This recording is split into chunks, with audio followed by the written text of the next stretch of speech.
In today's video, I am going to teach you how to remove Express Checkout on Shopify. Before we begin, it is important to clarify what we are changing. In Shopify, Express Checkout options can sometimes appear alongside totals and taxes during checkout, depending on your store setup and what is enabled. In this walkthrough, you will be adjusting your tax collection settings so the tax line becomes zero or disappears, which can simplify what customers see at checkout. Start by logging into your Shopify admin. From the left side menu, go to Settings. In the Settings area, find and open Taxes and Duties. This is where Shopify manages how taxes are calculated and collected for different countries and regions. Once you are on the Taxes and Duties page, look for the section labeled Manage Sales Tax Collection. This section lists the countries where tax collection is currently set up.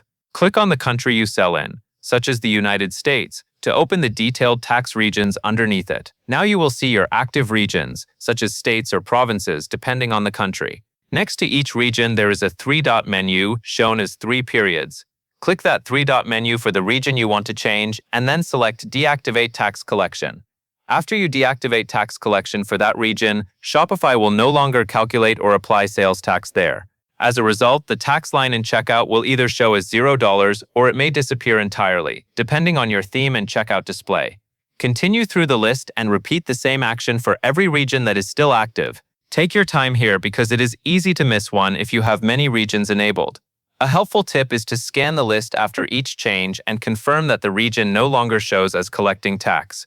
When you are finished, your tax collection will be deactivated across all the regions you selected, and checkout will reflect that update. And that covers everything you need to know.